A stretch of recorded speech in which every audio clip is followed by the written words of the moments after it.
Hello again, everyone, and welcome to the Community Marriage Initiative Fund's monthly training event. My name is Katie Ray. I'm with Marriage Initiative, and I have the privilege of working closely with our amazing CMI teams across the U.S. as you guys connect with churches and other marriage leaders in your community in an effort to serve couples with intentional purpose.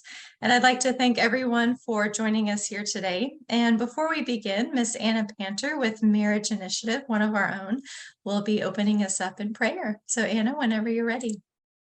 Thanks, Katie. Heavenly Father, I thank you so much that, man, all these marriage champions, people passionate about families and children from all over the country, that we can gather in this way. What a brilliant opportunity. So I praise you for this gathering. I thank you for John McGee and that he's here to speak and to share his wisdom. And Lord, with full sincerity of heart, God, I praise you for leading Watermark and John and his team in the creation of Reengage and all that has done to bless marriages all over the world. So thank you for that. I ask that you bless his time of sharing with your Holy Spirit, that he will just share exactly what needs to be heard today. And I thank you for him. May his family also be encouraged. And Lord, I ask for a special blessing of just pouring out your love and your guidance and discernment over all of these CMI teams as they journey forward in this challenging but worthy space.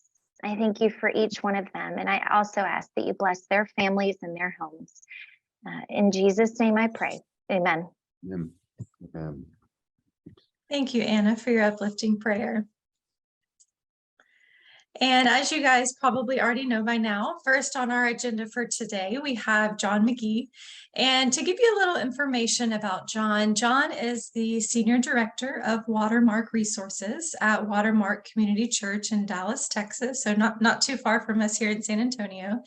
And he's also the co-creator of Reengage, which, as many of us know, is a church-based marriage enrichment program.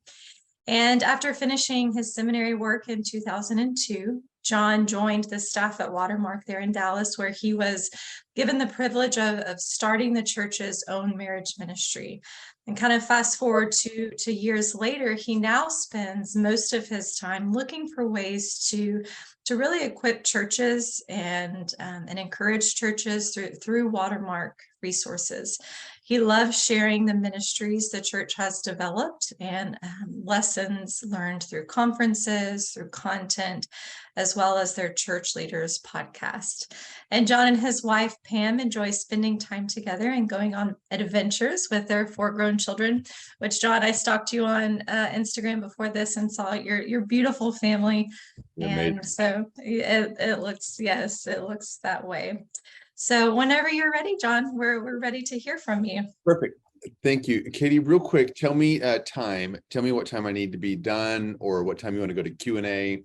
Give me some parameters or I will run over this. If you run over it, that's certainly okay. I would say anywhere from 35 to 45 minutes, give or take. Okay. Perfect. Okay, great. I think we can do that. I bet we can do that. Great. Okay, Carl, anything else before we get going, brother? Man, just to say we are so honored to have you, and I'm excited you called me in because, folks, I love this man, and I'm going to say a couple things real quick. Number one, this is one of the most authentic, thoughtful, God-centered men I know, and I've watched John at places like Marriage Collective. I love, John, the way that you just navigate this full spectrum in that you can be just so clear and authentic and so incredibly kind and thoughtful, and you just have an amazing gift. We're so thankful for you, and you're a thought leader. You are a leader, but more than anything, your wife Pam. I've noticed this every time I see John and Pam together. I'm telling you, folks, this is gospel truth. I have never seen a wife look at her husband with such admiration as Pam McGee and she loves and admires and appreciates you, as we all do. But anyway, John, just to say, we're so thrilled to have you with us. So take it away, my friend. Thank you, brother. Thank you, man. What a privilege. And man, I will tell you guys, I am not a crier. Ask my team, I bet you nobody on my team has seen me cry. And just being on this call and thinking about when I started and how lonely it was. I was just scrolling through and seeing all these faces. Some of you I know, some of you I have no idea, but I know you're in the fight and I know you're for each other. I got a little misty-eyed to start, and I'm so excited to be with you guys. I'm so excited about the community that you're building, and it makes me want to start now, not in 2002, but yet I did, and so I thought maybe, guys, what I could do is just share with you some of my story, and then we could pause for a minute and just pull out some transferable principles, if that's okay. And so if I have anything to offer you, it would be an example of persistence and an adequacy that over time can hopefully lead to something that you're really excited to be a part of. And so but when Paul says all the self-deprecating things, I'm the least of the apostles, I'm the chief of sinners, that's the way I feel in this space, because my story starts with marriage ministry in 2002. And so I joined Watermark actually to start small groups. And I was going to help them just get our small group ministry going. The church was 3 years old at the time. God was up to something. But really, what Pam and I had in mind was to go do something that was really important. And so, if you go to seminary, kind of the big three, the really big three things in the kingdom of God are number one, to be a missionary, to go overseas, to somewhere else that no one wants to go. Number two would be to plant a church in the U.S., or number three, go back and teach at seminary. So, and our kind of in my mind, those were the big kingdom needle moving activities, and I was going to do one of those really important things. I didn't want to waste my one short life, but I was going to help Watermark out for a couple of years and help them start small groups, and then we were going to go do one of those really, really important things. Well, about 2 weeks in, I get the rug pulled out from under me, and we shut down our small group ministry, at least the way that we were doing it. And so I'm 28, 29, and senior pastor calls and says, "Hey, I want you to start our marriage ministry." And I really thought that was about the worst idea I had ever had, for 100 reasons. Number one, I was 29.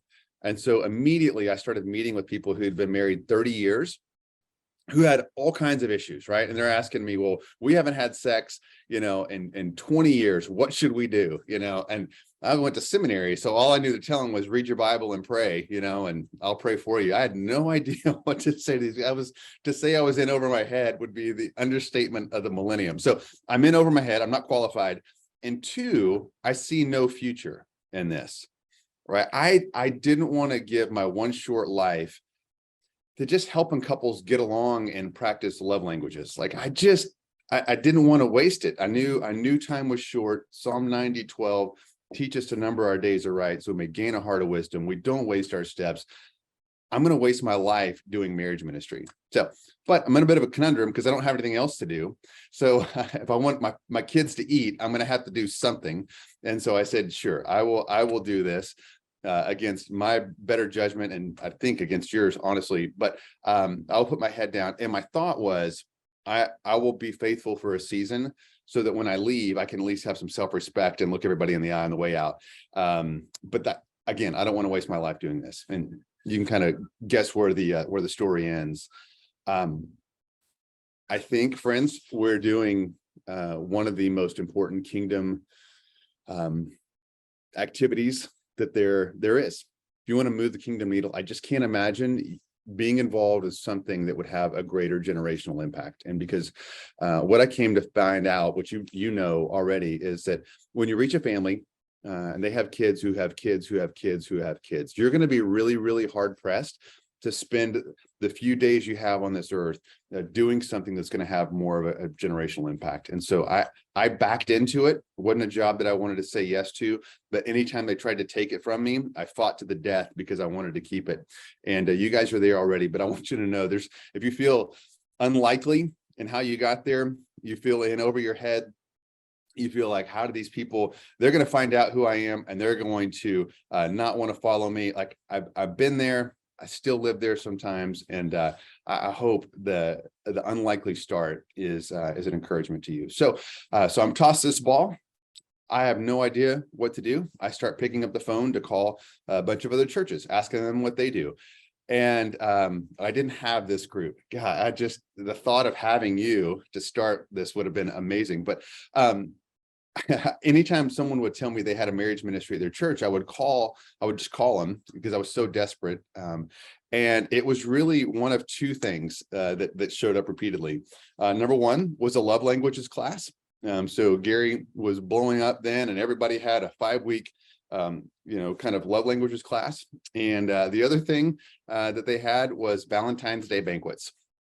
And every church had a Valentine's Day banquet. And I would hear about a church, they'd go, oh, these guys are crushing it. They're killing it with their marriage ministry. You should call them. And I called them and they would tell me, I'm not making this up. 9 times out of 10, they tell me about their Valentine's Day banquet, right? Again, so now I'm stuck in this job and I'm like, tell me this is not about Valentine's Day banquets. I don't want to do that with my life. And so we didn't have a playbook. And we just started kind of making it up. Now, there were lots of people who were really kind and helpful. And that would be one of the things that I would, best practice is when you start, you pray and you talk to everybody that you think is part of the solution. And it was through that process of talking to other people, reading anything. There just wasn't much about how to do this, but anything that was remotely helpful. There was a book called Marriage Savers. I bet it's not even in print, but that I got some good ideas there. So you pray, and you talk and you read and you pray and you talk and you read, and then you begin to put together a plan. So what we did was and I think this is your job, friends, whatever you're doing, we laid out kind of a path. We created a vision about what could be. And we said we were gonna do 4 things. Well, our why, because we're a church, is we were gonna make disciples. That's the core function of the church. We weren't going to teach love languages. We weren't going to have Valentine's Day banquets. We weren't going to have classes, create ministries. We were going to make disciples. And we were going to do that 4 different ways: by preparing nearlyweds, establishing newlyweds, and enriching and restoring all marriages. Prepare, establish, enrich, and restore. And we said those are our 4 buckets. And then what are we going to do? And so we laid out Merge is our pre-married ministry, Foundations is our newlywed ministry, Re-engage is our effort to enrich and restore marriages, and we have some events. And so then we started with, and this is always encourage churches, start where you feel like you've got aptitude and you have need. So the place we actually started, we started almost simultaneously, but we started with newlyweds, those who had just gotten married. We had a bunch of couples who had been married about 10 years, who couldn't come up to the church, who had good marriages. And we started small groups for these couples who had just been married. So we were losing couples. They weren't connected to the church. We connected them in this ministry called foundation groups. Real simple. Couples generally in the first few years fight about sex, the way they communicate, and finances before they have kids. And so we just addressed those 3 issues in a small group, connected them together, and we saw some really amazing things. Then we started our Merge, which is our pre-married ministry. And now that thing, it's got teeth. I'm not leading it, but we'll see over 1,000 couples come through Watermark a year at Merge. So many of them who do not go to our church, so many of them, honestly, who have no faith. So principle there is, we said in Merge, we're going to try to make it 5% better every single time. And we actually did the math and we compounded it. Like how much better would it be 1 year, 2 years, 3 years, 4 years better? And I've seen the fruit of that if you take whatever it is that you do and you try to make it a percentage, 5% better, that's easy to do. It's easy not to do. but it compounds over time. And you dial into the people that you serve, you ask for feedback, you just get better, you attack the thing that was your weakest link, you leverage your strengths, and over time you build something that you're really proud of and is really, really helpful. And then from there, we were just kind of getting inundated with couples who were struggling in the church, in their marriage. And we were watching Celebrate Recovery at the time, as a recovery ministry that Saddleback created. We were watching people really get healthy there. And we began to wonder, well, would that work with marriages? And we didn't know. I had a seminary professor one time, this is kind of a scary statement. He said, hey, John, if you ever try to help couples, just remember that you can actually make things worse. In your attempt to help them, you can actually make them worse. And it, like that paralyzed me in a way. So we didn't go guns a-blazing on that one. We ran actually 2 full years of pilots, and just to try to see, could we, well, I didn't want to make, first order was not to make things worse, And so I wanted to make sure that we didn't open up cans of worms that we couldn't, appropriately steward. And after 2 years, we thought, you know what, this is going to be a thing. And so 2008 is when we started Reengage. And if you don't know, it's, it looks a lot like a recovery group, but the topic is marriage. And so large group every week, either a testimony or a teaching, and then couples go to small groups. And our curriculum now is 14 weeks. And so they will just walk through with a lay couple, 4 or 5 couples in a small group. My wife and I are actually leading one right now. It is so fun. We've got a non-believer who is coming out of an affair, and they're teetering on divorce. They're in there. We've got a couple that's doing pretty good. They just need a tune up. We've got a couple that goes to another church. Their theology is really wacky, and it's led them to do and say some pretty wacky things. And then we've got a couple in there that I think will be really great Reengage leaders. They're just getting beat up, but they're in the grind of kids. And so that's who's in our circle. And I feel no pressure to have any power encounters with them every single week. It's just a process. And we meet them where they are. We have good discussions. We pray, encourage them just a little bit during the week. And then we just let the process play out. And I think one thing for you to know, whatever it is that you're doing, is that I will bet most of you can meet one-on-one with couples and see them get better. Now, the reality is most of the people in your church or in your community, they can't do that. They don't have the Navy SEAL skills that you do, and they need tools and a process that they can follow. And so as you go to recruit people, if you can assure them that you've got a thoughtful process and you've got training and you have support, then they will jump in with you. We could not get lay leaders to jump into that marriage ministry called Reengage if we just said, you're going to meet with them one-on-one in your home, go get them. But because there's a support network, it's a proven process, and there's training, they will say yes.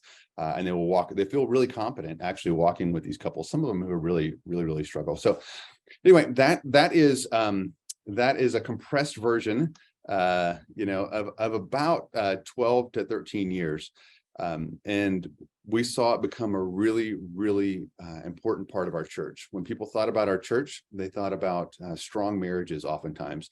And on our best days, and it was, if you want to have a great marriage, go to Watermark, because it just seems like we keep running into people in the community who have great marriages, and one of the common denominators is that they go to Watermark. And so which was really fun. But I think one of the principles is it's going to take a lot of turns on that flywheel, and most people give up before they kind of tip and they see some of the results, some of the fruit of their labors. But that's what we did for 12, 13 years. And then I transitioned out of the local ministry now to help other churches do Reengage, foundation groups merge, and then also our recovery ministry called Regen, which I don't know if that's on your radar. I didn't write it, have nothing to do with it other than helping other churches do it. But what we have found is couples will come to Reengage because they think they have a marriage problem. And generally they've got some kind of personal issue. And after Reengage, a place we send a lot of them is to Regen. We say that's a place for people with hurts, habits, and hangups. And we've got drug addicts as well as people who struggle with pride or fear or control in there. And that 1-2 punch has proven really, really successful for us. And so if you're not thinking about recovery, I'd encourage you just to think about that as a category as well, especially now with mental health being what it is, addictions being what it is, all those kind of things. But great. Okay. Let's see. Oh, okay. I'm just getting some chats. I want to make sure that wasn't unclear and confusing. So that's what I do most days, is just help churches do that. And it's been really, really fun. We've got about 500 churches that are doing re-engage. Some of the faces in here, I recognize you and your church, and it's really fun to partner. And so if we can help you do that, that would be really fun. So if it's okay, Katie and Carl, I'm just going to talk about a few things I think that you as a point leader need to be thinking about doing. If I could give you kind of a pep talk and a few things. There's so many things to do, but I wanted to highlight just a few things that I think that are your job, probably uniquely, either in your church or in your community, that I think other people that are going to be on your team aren't going to think about, that I think are going to be really your job. And the first one, I just want to say this. I know you know this. But you have to model, friends, everything you're calling other people to. Everything you're calling other people to do in their own marriages, you have to model in your own, which is very different than being able to stand up and tell people how to be kind to their spouse, how to be intentional in their marriage, how to forgive. I know you can do that. But I think to have credibility in order to do that, you've got to be doing everything that you're calling people to.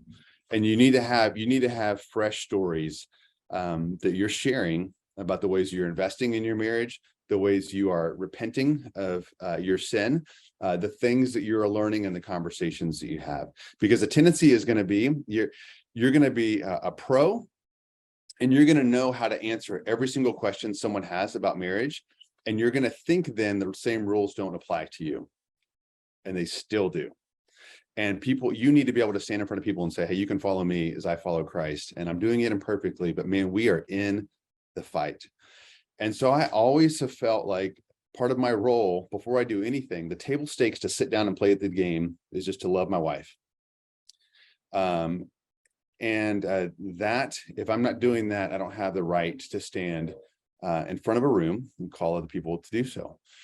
And so we've done, and when we share things, it gives people ideas, it gives people a vision of what that could look like, it gives people examples they can follow. So dating has always been a really important thing to us, and we try to pick a theme every year. We've picked one year we did learning dates. We did once a month. We did a learning date, and we would go and we blew glass one time. We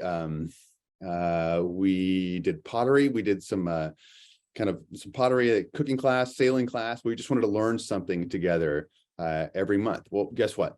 I've had a lot of people say, what we do now is we go and we learn things together. And you probably know all the research about having new experiences and those kinds of things.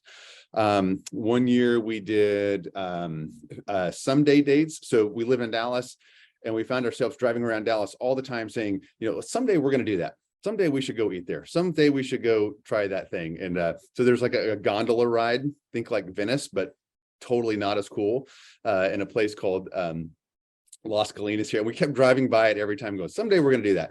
And so we just loaded up the calendar with things that we kept saying someday we were going to do. And we just did that.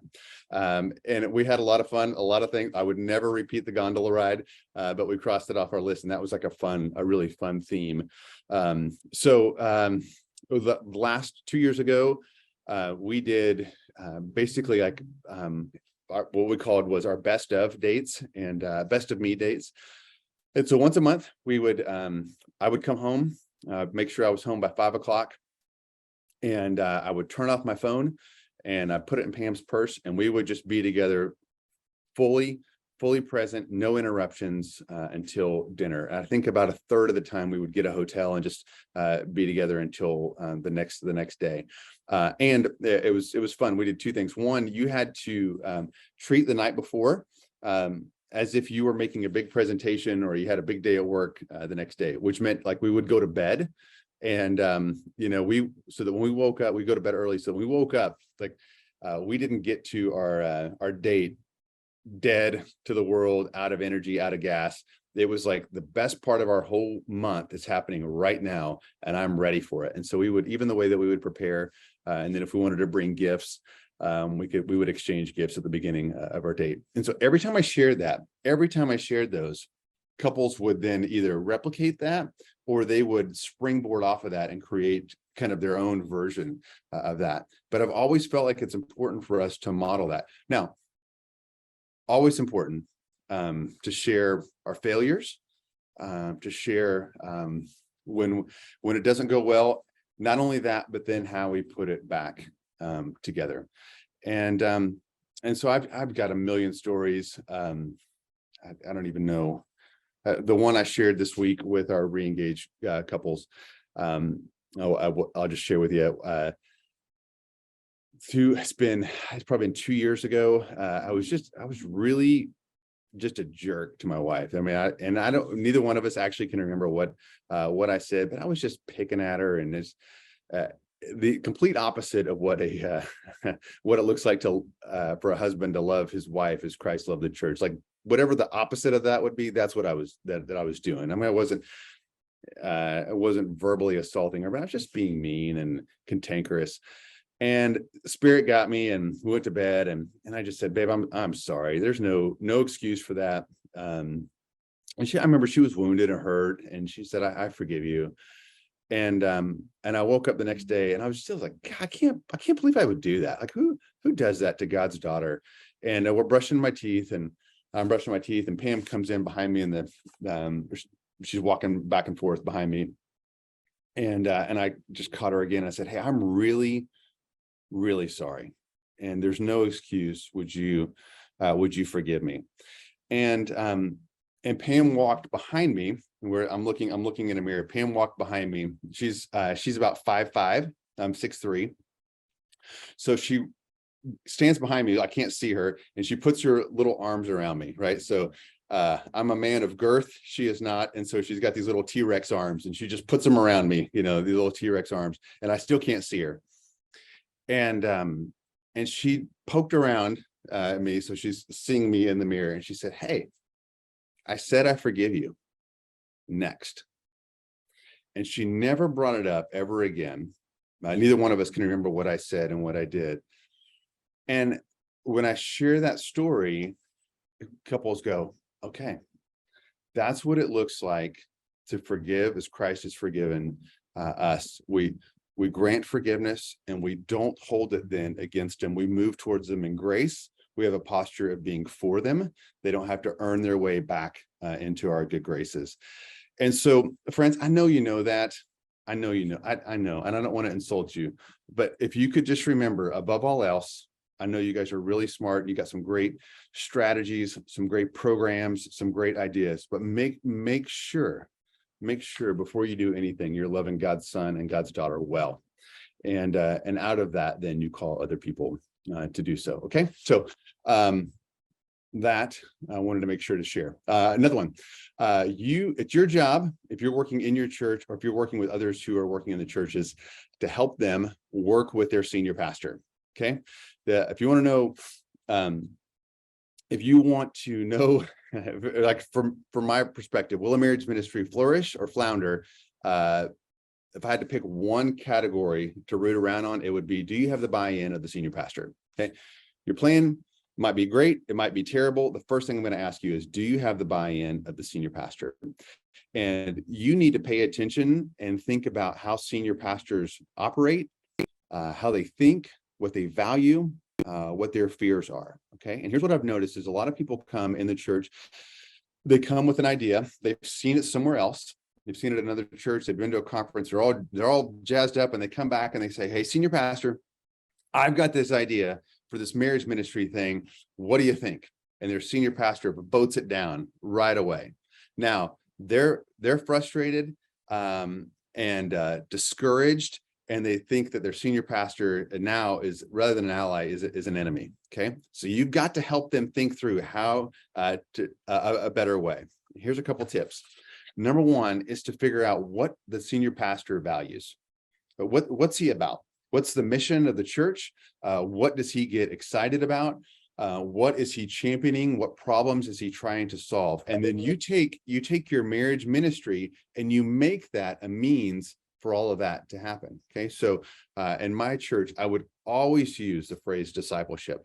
We don't technically have a marriage ministry. We have a discipleship ministry, but we put it in a wrapper of discipleship. Or we put it in a wrapper of marriage ministry. What we have is discipleship ministry. We put it in a wrapper of discipleship because senior leadership here cares deeply about that. And if I said I've got a marriage ministry, they're not interested. If I say, hey, I can help you make disciples, and we're going to do it through the felt need of marriage, now they're interested.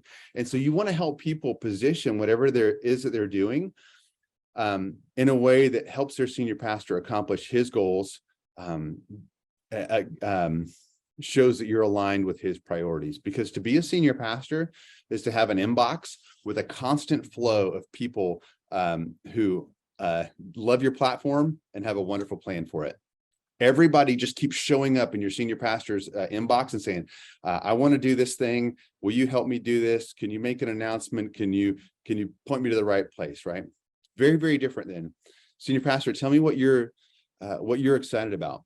Tell me what you're discouraged by. Okay.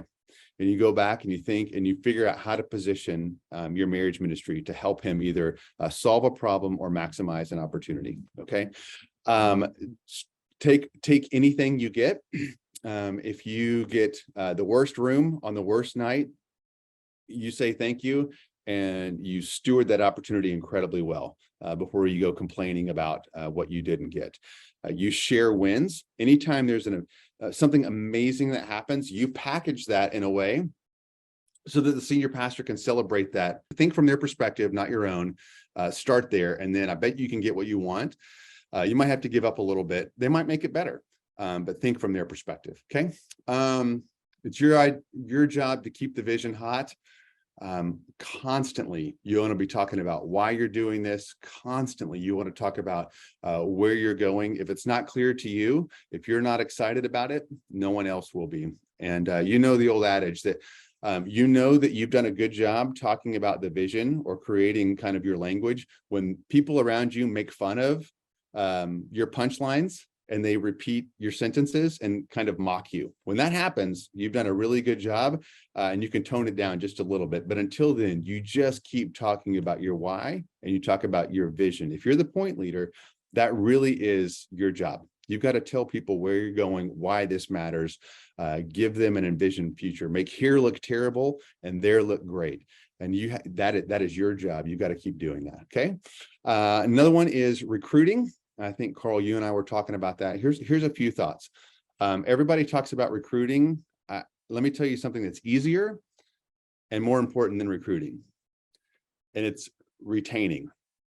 It is a much better use of your time to keep everybody that's already said yes to the ministry, to the vision, plugged in, engaged, happy, apart, before you go create and recruit new leaders. Does that make sense? So it takes a lot of time and energy to take someone who's sitting in a pew with no clue what marriage ministry is and move them down to the continuum to being one of your core volunteers. If you have core volunteers already, right, think about how much energy you save just by keeping them there, just by keeping them engaged. Okay, so that would be my first point is think about retention before you think about recruitment. Okay, second would be involve them in the process. Involve all the leaders you already have and make it their responsibility, not just yours. Okay, because one of the things always I would ask all of my leaders, whose ministry is this? And they knew the answer was, it's ours. It's our ministry. It's not yours, John and Pam. It's not yours. You know, Scott and Kristen were also on our staff. It's ours. And I go, great. So I would say, hey, we've got a volunteer problem. We do, which means you do. And I need you to go find some couples that you know would have a heart and an aptitude for marriage ministry. Who do you know? Let's go get them. And we'd put them on the hook. Generally, we'd ask them to have one person a year that they were responsible for bringing in. Like, that's just table stakes. If you're a part of this ministry, because it's your ministry, you need to bring in one couple a year. And so that would be another tip I have for you, is to make it everyone's job and just not yours. The other one would be, you're always recruiting. You know, what's the best day to recruit? Every day. And I experienced this myself. I've seen it in other churches. What happens is, whatever it is that they're doing, sometimes they get all staffed up and they've got all the volunteers they need, and they take their eye off the recruiting ball, which means down the road, 6 months, 1 year later, they're going to be short again. And the whole panic cycle starts all over. So even when you feel like you've got everybody, just realize some of them are going to drop off, and you need to be putting new couples into your system all the time. And so just don't let it spike and then wane, spike and wane. Make sure that you're recruiting all the time, because you're always going to need leaders, or you should always have more ideas than you can execute, because you should be limited by multiple things, including volunteers. But always recruit, not just the kickoff of the fall thing, if that makes sense. Okay. And then lastly, I would just say, think about the sheer terror of leading marriage ministry if that's new to you. Again, I could drop you guys into any living room with any dysfunctional situation, and you've got it. Your blood pressure doesn't go up. But for a lot of couples, they're pretty darn scared. And some of them will say yes to a smaller ask. We start a lot of people in our pre-married ministry. They feel like that's a little bit easier. Then when they have little kids, they oftentimes can meet in their homes. That's easier for them. And then when they get a little bit more space, then they get a little more margin in their schedule as their kids can drive and things like that. They serve and re-engage. And just to think about, is there a continuum? Is there something people can do that's not quite as terrifying as, here's a notebook and 5 couples that hate each other, go get them, right? Think about if there's things you can do to start them in that process before you get them there. Those are a few thoughts on recruiting, okay? Let's see, I've got 2 minutes. John, I would say keep going. You're on a roll. Just keep it going, my friend. Okay. Well, let me just do 2 things, 2 other things. Number one, first one is that it's your job to slough off the bad cells. And in any movement, in any ministry, there are people that will be cancerous. There's ideas that are cancerous. There are things that are not excellent that will be replicated unless you squash them. And so a lot of you guys are so kind. You're so nice.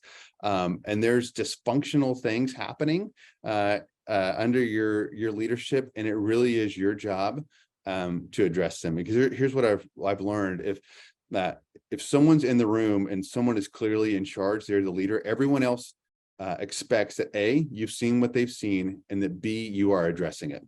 That's their assumption. And so oftentimes they won't say anything, they won't do anything, they won't have the hard conversation. They're just going to expect that you are having them. And if you're not, that means no one will.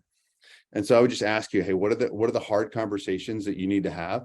It could be retraining someone. It could be moving someone out of the ministry. It could be some things that just aren't excellent. It could be some things that aren't healthy. It could be some things that you simply don't want to see replicated. Unfortunately, that's your job. And if you don't do it, no one else will. And, couples, ideas, execution can be like a cancer that will replicate, as will things that are healthy. And you just want to make sure that you get, that you're addressing all the things that are not going to be healthy, godly, that you're going to be proud of. Okay. And then lastly, this is a posture for those of you that are kind of working in the community. This is my second go around to see something like this try to get off the ground. And I actually believe in this one, and I'll tell you why. There's a different posture. And I think Carl embodies it better than anybody I know, and you do really well to replicate this. Okay. So if you guys don't know, Carl, I can't remember when all the TANF funding came out, and a little fuzzy in the 2000s. And what happened was the government released all this money to basically community marriage initiative people. And at the end of the day, there's just not a whole lot to show for it, candidly. That's a pretty blunt, and it's an overstatement, but there's nothing that's still going. There's nothing that's still very, very little that's still going. And here's why. Because that person generally had the money and they built all of that in that community around them. I'll use this word, they were the hero in the story. They were the hero. And what this group, I think, has different, whether you have that sample set or not, is that the church is the hero. And I would just encourage you to make that your posture. I've been in the room with Carl and church leaders, and it's very, very unique. This doesn't happen anywhere else. They feel honored by Carl. They feel served by Carl, and they want to be a part of what Carl is doing because they feel like they're the hero and Carl makes them the hero. And so you can actually accomplish the same, probably actually much, much more. It'll be so much healthier for so much longer. You'll see so much fruit. If your posture is, I am not the hero, the church and the leaders in the church are the heroes, and I'm here to serve them. I'm here to celebrate them. I'm here to encourage them. I'm here to connect them to other leaders. And when you do that, friends, you're going to get the best from those churches. And when you go around and ask them to align themselves with your vision, with your ideas, and you still should have one and you should share it. But you really position it as a way that they can win, not so that you can build your own little kingdom. You really will win. I think you'll get the things that you want. You might not be in the spotlight the same way. And you got to decide, do you want to be in the spotlight, or do you want to see couples get and stay married and reflect Christ and his glory on earth? What's most important to you? And so I would just encourage you not to use your role, your influence, this moment for means of self-actualization, but to stand up and support and serve the church. And you actually will. You'll grow as a leader. You'll have a ton of fun. You will be self-actualized, but don't make that the goal. Make that the goal of serving leaders. So, okay, I think I have burned up my time. So Carl and Katie, is there anything else that I can do to serve? Thanks for letting me rant. That's pretty weird to speak into a screen that long with no interaction. Thank you again, John. And if you do have just a couple more minutes, we'd like to do a brief Q&A. We'll just go around the room if that's okay. Yeah. Okay. So just as we usually do, folks, we'll just have, if you have a question, just raise your virtual hand. And I think, Anna, you may have already had your hand raised. I don't know if your question was answered, but it looks like Dennis has his hand raised. So Dennis, you can go ahead. Dennis, and then Katie, could I have like 1 minute at the very end to say whatever that 1 minute is? Could I have the last minute or a last minute at some point? Absolutely. Okay. Hey, Dennis. Hey, John, it's great seeing you again. And I really love your message today. I mean, just so phenomenal. So thank you so much. Hey, my specific, and by the way, I love what Carl said on your intro about how Pam looks at you with that look of love and admiration. One of the chat comments back was, hey, that's how you tell whether you're in a good marriage, is how do your spouse look at you? So wonderful testimony. Hey, a specific question I had is on positioning of Reengage. I get it that it's good for both enrich and struggling marriages, or existing and struggling marriages. Yeah. We've got several churches that have run it once on the semester model here in Bay County, Florida. And question about positioning it. Are we better off positioning it as a program for enrichment? Are we better off positioning it for troubled marriages? Can you speak to that for a second? Yeah, that's a great question, Dennis. Thank you. And I hope you're encouraged as I'm seeing all these names up here, and I know what a big part you play in all this. I hope I hope you're encouraged by all of this. So it's a question we get often. It's a question that here at the Dallas campus we've struggled with. And now, let me say two things. Well, actually, it was 16 weeks. We're shortening it to 14 weeks to make it a little bit more accessible to couples mildly, and make it a little bit easier for churches to run in a semester model.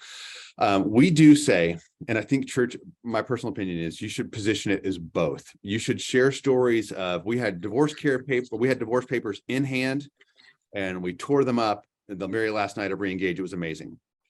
And if you are doing good and you want to get to great, Reengage is a place for you. So we say, if you're a 1 and you want to get to a 2, or a 7 and you want to get to an 8, Reengage is a safe place to reconnect, reignite, or resurrect your marriage. So you should be able to find yourself in the continuum. But let me say this, because it's 14 weeks and it's not just a one-time weekend, a couple will have to have some level of motivation to come.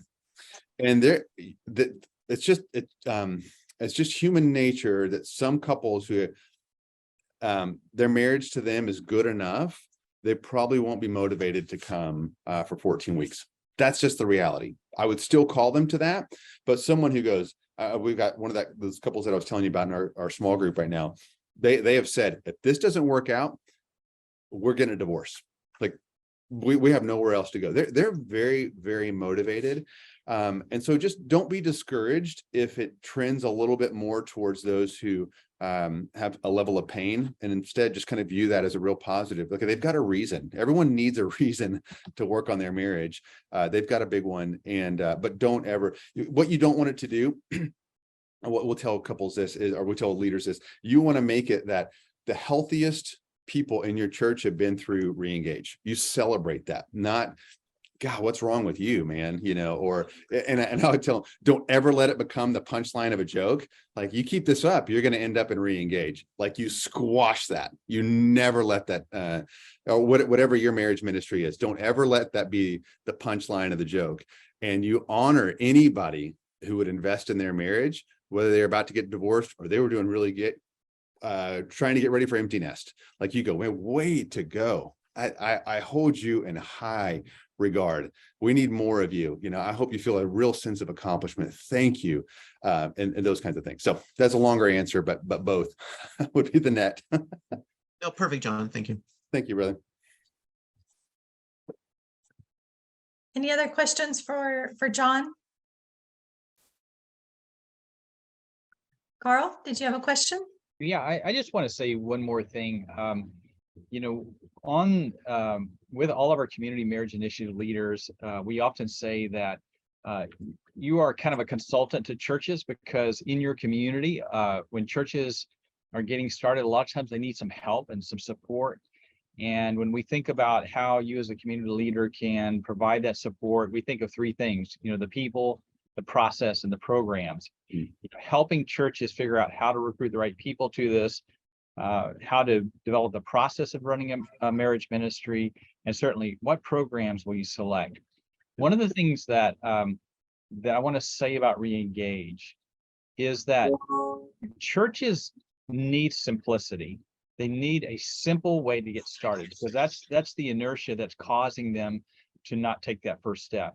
And one thing I like, there's a number of things I like about Reengage, but one of the things I like about Reengage especially is it allows a church to implement one thing that can have a broad spectrum.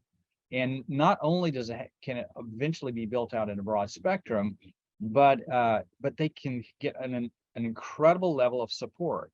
And so for our community leaders, I want us to always think of that as one of the many tools. There are lots of great programs, and Ted Lowe has, a great support system, and John loves Ted, and his married people strategy pack is a great, really simple thing. But what I love about Reengage is it incorporates both the program, the process, and the people. And so just keep that in mind in your tool belt as you think about serving a church, and especially the churches struggling to take that first step. Reengage is a great option. So that wasn't a question, that was a comment. Thank you, Thank you, Carl. Tom? Yeah, there's lots of great stuff out there, guys. I mean, I'm a little close to ours. I love it, but there's there's an explosion of great marriage materials. Find the one that feels like it resonates with. That would be if I could interject. I see a mistake a lot of people make is they start by writing their own stuff.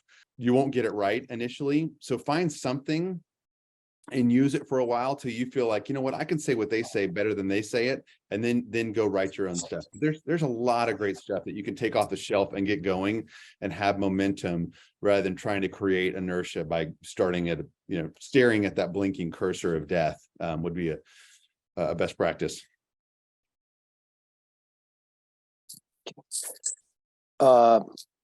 Yes, John, I had a question. And you've kind of touched on a little bit, I guess, already with even Carl's comments. But how would you, as opposed to, it seems like asking a pastor or even a couple to start a marriage ministry is a big leap, especially in a small church where they may not have the bandwidth or the skills. How would you get the ball rolling? Is it, and even re-engage, I think for a small church, that's probably too much to try to build up and roll out. How would you begin to get the ball rolling, especially if you're not sure if your pastor is fully on board, or should you wait until the pastor signs off on something that you want to do before beginning moving ahead? Well, that's a great question. I mean, there's so many variables, but I think if that just in general, broad brushstroke, if it was me and I was in a small church and I wanted to do something, I would come up with a couple of options, not a ton of them, but maybe say 3 options that I think have some viability. And I would ask the pastor to go to lunch, a cup of coffee, and I would listen first. Hey, brother, like I've got a real heart for marriage, and I'd love to be helpful. Do you have anything in your head or in your heart, anything you've always wanted to do around that topic? Do you have any dreams, hopes? Do you have any concerns? A lot of times people have been burned for different reasons, and I would listen and say, okay, hey, I have a couple ideas. Can I run those by you? And I would just think about, something that could put some quick wins on the scoreboard, and leverage any other tools out there. So it might be you have 3 couples. Well, I'd find another conference to go to. I'd go to another church's conference. I would go to Family Lives Weekend to Remember or something like that. And I would always ask for permission. I always want to serve under the direction and the leadership of the pastor, and not for a second let him think that I'm going rogue on this deal, because your pastor has seen that 1,000 times, and you want to make sure I'm not that guy. We're not that couple. So you might think about that. You might think about a date night. You might think about something where he might love to be involved with it. He might go, you would bless me like crazy if you would just take this whole thing. And so I'd position whatever it was that would be a win for him. Either you don't have to worry about it, or, hey, I'll set all this up, turn the lights on, and make you the hero of the night. But I'd walk in with a few low cost options, see what happens, see if there's some momentum. Then at that, never have an event and let the momentum die all off of that. Whenever you have an event, you're thinking about that as a springboard into the next thing, not to trap them in a loop of endless programming, but you've got all this momentum and all this energy now. And a lot of times churches let it go to 0 until the next thing, and they try to ramp that up. So, think about it, that you've gone, you've walked up so much of the mountain. Like, don't stop now. Think about the next thing. Always have, if they want it, a next call to action. We've got this class, this conference is coming up in the spring. We're going to get together and read this book. Whatever it is, always have a next call to action. Thank you. Thank you, brother. Bruce? Yeah, hi, John. We've been doing re-engage here in Broken Arrow for several years now, and we've noticed that we have buy-in from the staff and the pastors, but over this time frame, we really haven't had a lot of the staff and their spouses go through re-engage. Okay. And the ones that have become very strong champions for it. Yeah. And really see the vision of what it can be, but we don't have that level of buy-in from everybody. And how do you get the staff to be willing to get into a small group and open up their dirty laundry in front of other people in the church? Yeah, that's a great question. Again, more broadly, again, I would use reengage to solve their problems, not yours. So I would go to my small groups ministry. I would go to my pastoral care ministry, and I'd say, hey, we've got capacity. Can we help you? Do you have any couples that we could serve? I would go to our kids ministry. Hey, do you have any couples that, parents that you would want to like on? You invite them, we'll serve them. So that's one thing I would do. And then I guess I would just ask the staff, hey, it's totally fine that you haven't come to reengage. We're just trying to figure out, how people perceive reengage. Is there any, has it been a time issue? Is it a perception issue? What is it? And I guess I would just ask. If I was trying to sell a widget and people weren't buying it, I'd ask why they're not buying it. I would do the same thing in the ministry. I think, one thing just to remember, Bruce, I know you know this, but some of those guys are pretty darn busy. And if they get a night off, they don't want to come back. They're like, oh gosh, the last place I want to be is back the place where I work and where I have all my meetings and the place where I go to church. And, they would love to stay home and do nothing. So one option, we do this with our recovery ministry, is we actually have staff. I don't love the idea of staff only, but that's what we do. Staff only region, that's our recovery ministry, groups during lunch on one weekday. And so that keeps them from having to come back some night. And that might be something that you could explore.